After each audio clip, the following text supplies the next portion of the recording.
As predicted, Donald Trump has been acquitted in the Senate impeachment trial. Over this past weekend, the vote came in. Trump now for a second time not guilty for whatever they were charging him with. Now, I know a lot of people are going to say it was a waste of time. We knew this was going to happen, but my friends, it was not a waste of time. And don't get me wrong, trying to impeach and remove Trump was a waste of time. But the whole scenario actually, in the end, turned out to be greatly beneficial to all of us because it creates a very important moment where we can see Democrats for who they truly are. Now, again, there have been many instances where if you were paying attention, you'd be shocked by the brazen acts of Democrats. And this is not a defense of Republicans. They're trash too. No, but now we can see the truly horrifying things they're willing to do in the pursuit of power. They doctored evidence. More than once, they doctored evidence in effort to convict Donald Trump. We can't accept that. How do we stand for this? The media now lying, acting as though they didn't actually do this when they did. And I know already I can hear the left saying it was just a tweet. I'm not talking about the tweet. I'm talking about the videos that they selectively edited to change the context. How stupid do you have to be to think that would work? I guess it works enough, though. A lot of regular people blindly trust these psychotic Democrats, notably Adam Schiff. That guy is as duplicitous as they come. Props, a shout out to Tulsi Gabbard, who referenced Brennan and Adam Schiff as domestic enemies more dangerous than those who stormed the Capitol. They say Trump incited an insurrection. But if you actually listen to what Trump said, he said peacefully protest and cheer on politicians. If I'm paraphrasing, but that was, he did say peacefully protest. Peacefully march or something like that. They edited that out. But worse still, they took a tweet. They altered, they tried to reproduce it, I suppose. They put a verification badge on a random Twitter user. Why? Well, the left may tell you that it doesn't matter. You know, I shouldn't say the left. I should say the Democrats, because I don't think the actual leftists are enjoying any of this for the most part. The Democrats will say, it wasn't really even doctored. It was just, it's fake. It's whatever. I got a story from Yahoo News. I believe it's actually Business Insider. And they're like, the tweet was never actually used. No, the Democrats didn't manipulate evidence. They totally did. Trying to turn some random account into a public figure to make it seem like the statement had more weight than it really did. They were trying to make you believe that high-profile, prominent public figures were calling for action on the Capitol. Now, there were many high-profile public figures who were calling for action at the Capitol, not storming of the Capitol or anything like that. This account that Trump retweeted was not one of them. That's why it's significant. But it's remarkable because the whole is so huge. This is another instance where you can show people and say, explain why it would ever be okay in a trial to manipulate evidence for any reason. Just give me an example. And I'll tell you what happens next. We have this viral video where Trump's lawyer slams CBS News because he says they're trying to downplay the Democrats manipulating evidence. And it's not just about the tweet. Don't get me wrong. I don't think the tweet is the biggest thing in the world. I think it just shows they're willing to manipulate evidence. But the selectively edited videos where they try and make it seem like Trump just goes, go to the Capitol. And then they cut it off, ignoring the fact that he was like, and peacefully protest to have your voice heard patriotically, blah, blah, blah. Well, something else has happened. In the wake of this trial, we now have Trump's lawyer. His home has been vandalized. Do you see what they want for you? Look, the problem I'm having with all of this, and the reason why I just didn't care to cover the impeachment trial as it was going on, first of all, I don't think anybody cares. More importantly, I think everybody knows, right? Everybody knows the dice are loaded. Am I supposed to sit here and tell you to roll with your fingers crossed? Am I supposed to say, oh, look at this instance of a double standard, of duplicitousness, of deceit, deception, manipulation in the pursuit of power? I assume most of you watching this already know this. So what are we really getting out of it? Another video where it's like, oh, here we go again. They're doing the same thing. Here's what I hope. That with this video, along with any others, you can share it. You can share it and you can explain to people what's going on and why it matters. You don't have to like Donald Trump, okay? You cannot like the man, but please recognize criticism in the other direction. We can criticize Trump for a lot of things, and we often do, right? You've seen the TV. How many times has Trump been criticized? But what about, yes, that's right, what about the Democrats? I don't care for any of it at this point. The Republicans are trash. I do have to say, how spineless of Mitch McConnell to vote to acquit Trump, but then come out and be like, oh, Trump is so bad. Pick one, dude. Either you think he did it or you didn't. Just show me a spine, which you don't have. The Republicans are trash, in my opinion, just as much as the Democrats. Don't get me wrong. There's a handful of Democrats that are all right. There are a handful of Republicans that are all right. In my opinion, there are a few more Republicans that I think are better than Democrats. And that's probably because, well, they're just libertarians. You've got like Thomas Massey and you've got like Rand Paul. More libertarian than anything. But this is what I hope. I hope stories like this are a way you can share with your friends and family that the media is lying and the Democrats are just trying to manipulate you to gain power. Don't get me, and I'll say it again. I'm not telling you to vote for Republicans. No, I'll tell you don't vote for Republicans. They're trash too. What do they actually fight for? Don't care. But the Democrats aren't fighting for anything either. So if you want to support a progressive, by all means, but the establishment Democrats are garbage. Before we jump into the big stories about Dr. Devins, head over to timcast.com, become a member, because look, in the event that I get banned from all of these, all my channels are wiped out, Timcast.com is being set up so we have a wider range of exclusive members-only podcast episodes and segments. They're around 20 minutes long or so. Some are even over an hour. I believe we have one about an hour, full bonus episodes. And becoming a member really does help support the channel. It is the safety net in the event that we get banned will still exist. And check out this. We got cool stuff. We got talking about UFOs. We got crazy COVID rules. Luke blowing up, slamming the media. Matt Brainerd discussed his report on illegal ballots in Georgia, explaining the results. And that is a major bombshell. He makes a major announcement you should check out. So go to timcast.com, sign up. Don't forget to like, share, subscribe. Check this out. I want to show you Yahoo News. Trump lawyer accuses House managers of manipulating evidence by pointing to doctored tweets that weren't used in the impeachment trial. Remarkable. This is fake news. This is a framing manipulation. Let me give you the breakdown real quick. Trump's lawyers pointed out that in a New York Times story, you have this photo. This is the House manager, Mr. Raskin, looking over at, I believe it's Adam Schiff's evidence. You can see Trump is looking at you can see the House manager looking at a Trump tweet and a tweet from someone named Jennifer Lynn Lawrence. On the left, you can see that the account that Trump is quoted has a blue verification badge. And just below, you can see it says January 3rd, 2020. This is what Trump's lawyers were complaining about. And instead of telling you the truth, Business Insider is manipulating you by omission. Here's what really happened. While it's true that specific doctored image was not used in the trial, there was almost the same doctored image used, but they fixed the date from 2020 to 2021. This matters because what Trump's lawyer was complaining about was not that they used that in the trial, but that you can see they were creating it in Photoshop. It is not a real tweet. So Trump did, I believe it is true, he quote tweeted this woman, but this was a fabrication. It is not real evidence. Now, I have a problem with this. It's one thing to say Trump did this. It's another thing to say that because Trump was banned from Twitter, we're going to use Photoshop to recreate something. I think that's wrong.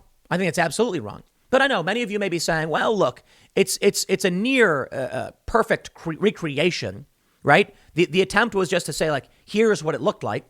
The problem is they added the blue verification badge. And that did end up going to trial. Business Insider is lying. They did use that tweet. They just made a change to it. So let me give you the full fact. Donald Trump's lawyers complained about the New York Times image. That tweet was eventually changed slightly and then used in trial. The date was corrected, but the blue verification badge remained. And then a lot of people, I guess, are saying it's not a big deal that they created a facsimile. I think it is a big deal. I think evidence that should be admitted should be the legitimate evidence, an actual screenshot, which you can get through like Google Cache or web archives, anything like that. Instead, they used Photoshop to create it, and adding the verification badge changes the context. Did a high-profile public figure call on people to go to the Capitol, or was it just a regular user without a large following? That matters. Verification implies Twitter's endorsement. We've been over this argument for a long time. I am not trying to argue that it's the end of the world or it's the apocalypse just because they did that. I'm saying it's bad. And now the media is trying to lie to cover up, or at least their allies in media. So here's what they say. They say in his presentation, he displayed a photo in a New York Times article of lead impeachment manager Jamie Raskin looking at two tweets dated January 3rd, 2020 on a computer screen. One was a Trump retweet of a supporter writing that she will proudly stand beside Trump, blah, blah, blah. But the House impeachment managers never presented the doctored tweets at the trial, which Schoen himself noted. Instead, they presented a screenshot of Trump's retweet. No, they did not. That is a lie. That is absolutely not true. There was no screenshot. And as you can see, check this out. This is what they said. This is the legitimate from Reuters, January 3rd, 2021. They said it was just a screenshot. Jennifer Lynn Lawrence isn't verified. This is the doctored tweet. Business Insider is lying. International Business Times says, did Rep. Eric Swalwell, I'm sorry, it wasn't Adam Schiff, though he's bad too. It's Eric Swalwell. He's also extremely duplicitous. Alter Trump supporters tweet, change its meaning during impeachment trial. Trump supporter Jennifer Lawrence claimed Rep. Eric Swalwell added a verification badge to her tweet and used the word cavalry instead of Calvary. Did they just put cavalry twice? During his testimony. So check this out. It says, we have been marching all around the country for you, Mr. President. We will now bring it to D.C. on January 6th and proudly stand beside you. Thank you for fighting for us. Here's the tweet. Best day ever. Thank you, real Donald Trump, for the retweet.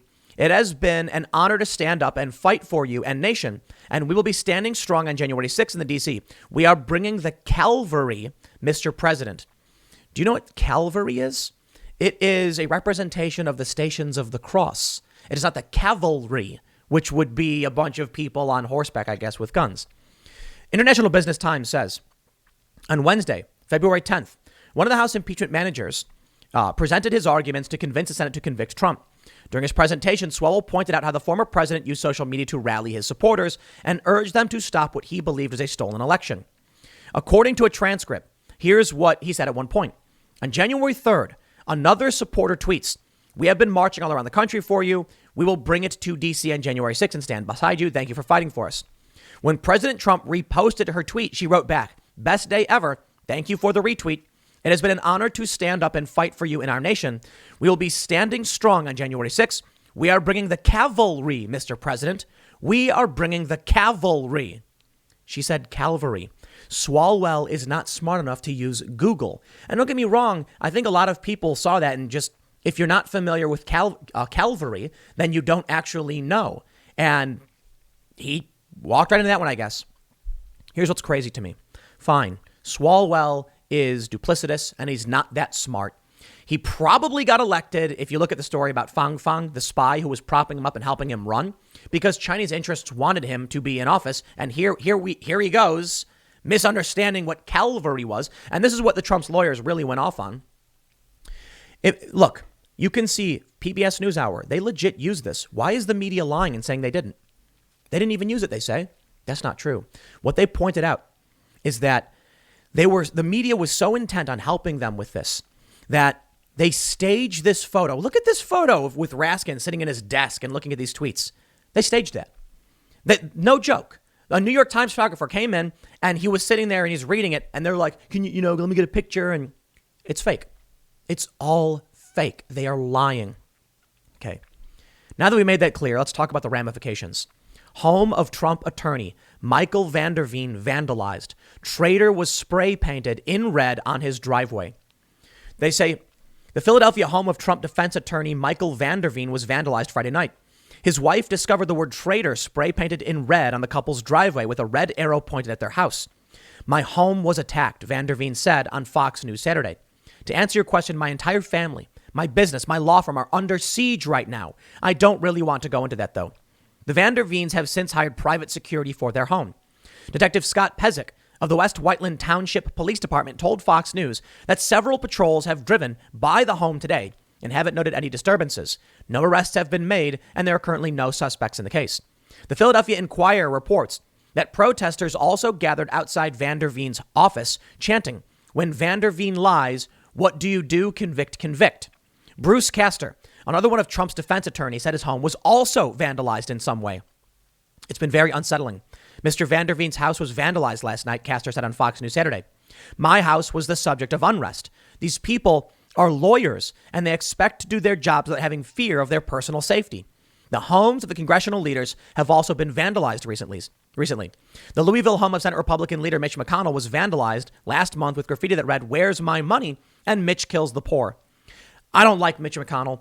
And Mitch, where is my money? But please don't vandalize people's home. We have to have that line somewhere." But I tell you, this is not... Antifa isn't showing up to the lawyer's house to call him a traitor so that they could defend the Democratic establishment. That really just does not seem likely. Antifa tends to be more insurrectionist than anything. No, these are Democrat activists. There's a difference. I do not like it when Republicans claim Antifa are Democrats, because for the most part, they are not. Some Democrats may put on, black bloc and come out with Antifa if they think it'll benefit them. But it is establishment Democrat types that show up to homes and bang on doors, not far left Antifa types for the most part. Don't get me wrong. There's overlap because not everybody's identical. They say Speaker Pelosi's San Francisco home was also vandalized last month. Someone spray painted on her garage door, "Cancel rent, we want everything." Fake blood and a pig's head was also left near her home. I don't like Nancy Pelosi at all. Please don't vandalize her home. Please let her just be an awful person in private, where she boasts about her $20,000 refrigerator full of very expensive ice creams when everyone else is suffering under a lockdown where they can't work and they're not getting a stimulus. You want to rag on these people? Fine. Let's just not vandalize their homes. You know what I'd love? People often ask, what can you do? Well, we're seeing the establishment. Look, let me put it this way. The Republicans are spineless, right? You don't like them. Mitch McConnell can come out and insult Trump and rag all over him, but won't vote to convict. Pick one or the other, bro. Either you got a spine or you don't, and it's clear you do not. The left is criticizing McConnell for admitting he thinks Trump did this and then refusing to convict him. Well, I think that's spineless too, and I also think it's partly pathetic that he voted not guilty, but then comes out and just rags on Trump, desperately trying to save face. What a pathetic loser. I think we can all agree the Republican leadership, which is at this point probably an oxymoron, are pathetic. But you know what? Democratic establishment, they're corrupt as well. How about we all just hold hands and sing songs under the rainbow, recognizing how awful the political establishment is? So people ask, what can we do? Well, first of all, peacefully protest. And that's legit. I mean, Donald Trump called for peaceful protest and they turned it into insurrection. Why? Because peaceful protest is dangerous. Donald Trump wasn't telling anybody to storm into that building. Maybe there's some things Trump could have done better. Don't get me wrong. He could have come out immediately and said, stop. What is this? Trump offered to send in the National Guard and they wouldn't do it. The mayor was like, we don't want a heavy police presence. But I tell you one thing, if you're on the left or the right, a massive gathering. Imagine this. What if 1 million people, just not even 10%, like 8% of New York City, just went outside in the street and just sat down, peacefully, nonviolently protesting? That is the power of the people.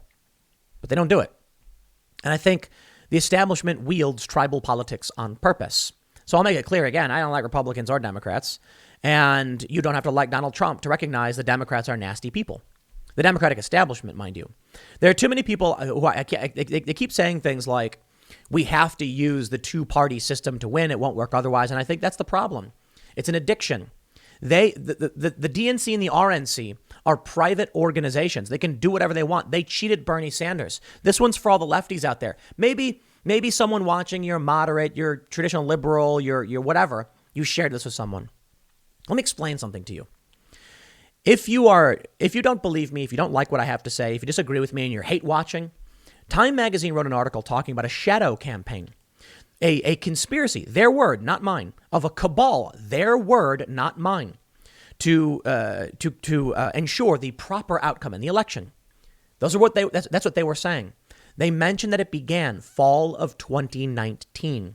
That means they cheated Bernie Sanders.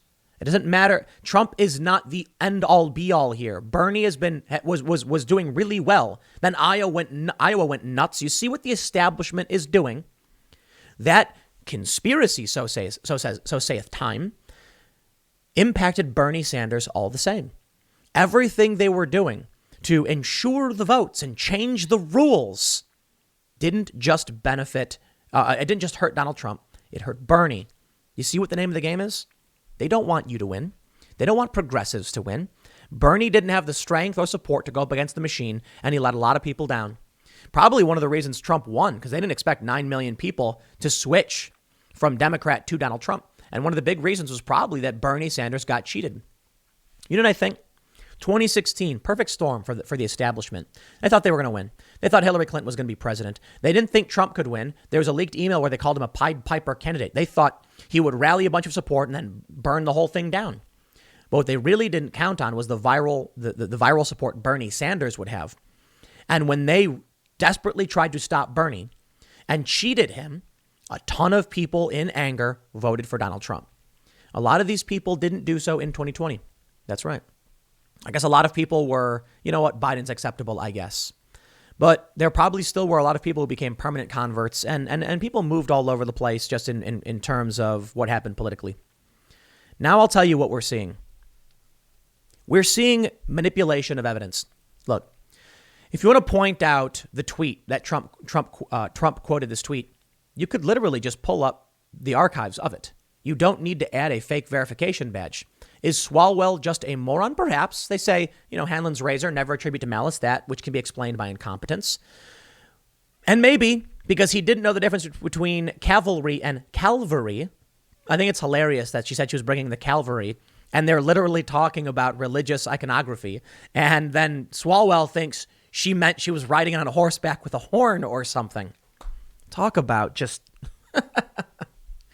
the inability to do any fact checking or any research. But shouldn't that be alarming enough? They fabricated a quote tweet from Trump. And you know what? It's more reason to say the censorship is wrong, because Trump's account got deleted. They couldn't find the tweet from Trump, so they had to fabricate one. But then Swalwell or his team or whoever added a fake check mark to increase the weight of the retweet. This public figure, of verified, certified by Twitter. They're also, it's also bad for Twitter, I suppose. Twitter should be angry about it because Twitter didn't verify this person. You see what they're willing to do? Or at least you can see their absolute incompetence. Then they go and they vandalize this guy's home. What next? This is to me just the escalation. We have a right to representation. Donald Trump has a right to a lawyer. The worst offenders in the world have a right to a lawyer. But for too long, it is being normalized that if you are accused of a crime, you don't deserve a lawyer. And that's insane. That's where we're headed. That's authoritarianism. Just because you are accused of a crime does not mean you are guilty of a crime. And you deserve your day in court and a lawyer. And that goes for Antifa. And that goes for Oath Keepers or Proud Boys or whoever. It's a very, very important tenet of our government. But now you can see, right? They're authoritarians. I believe it was Otto von Bismarck, was that his name? Who said it is better that 10 innocent people suffer than one guilty person escape. Whereas typically we who believe in freedom have the opposite view. It was Blackstone's formulation. It is better that 10 guilty persons escape than one innocent person suffer. And Benjamin Franklin upped the ante and said 100 guilty persons escape. Going on to explain, I believe this was Benjamin Franklin, that if the system will tell you they will indict the innocent, then there is no reason for anyone to have faith in that system. Because if they empower it, they only put themselves and their friends and their family at risk. And it only proves the system does not care about justice and functioning for, of, and by the people. Therefore, we must protect the innocent at all cost. That means sometimes the guilty go free. It's not fun. It's not easy. But there are no simple solutions for the most part. The authoritarianism coming out of the Democratic Party is nightmarish. And the fecklessness coming out of the Republican Party is to be expected. What we get next, I think, will only be conflict and chaos because people will reach their wits' end. They're saying now, what's the news publication? $1,400 should be enough to fund you through July. I kid you not. They actually put out a story. I think it was Reuters. A $1,400 check right now is going to be enough till July. It's insane. More importantly, without people working, it doesn't matter what money you have. If the food does not exist, you do not eat. And a lot of people seem to think that food just magically appears at grocery stores. I've been seeing way too much from people talking about inflation. Shocked. I went to Starbucks the other day And me and my friends, when I was swiping my card, they were like, how much was it? And I was like, it was like we got 2 drinks. It was like 20 something bucks. 2 drinks and like some gum. It was like $20. And I was like, yeah, it was $20. How? And I was like, have you been paying attention? Look, man, I think we're on track for something real bad. And we have no real leadership who's going to do anything against it. So my advice to you is I'm not going to say prep for the end of the world. I'm just saying, make sure you've done what you need to do to protect yourself, your friends, and your family in the event of more unrest. And that's the best I can say. I'll leave it there. Next segment's coming up at 1 p.m. on this channel. Thanks for hanging out, and I will see you all then.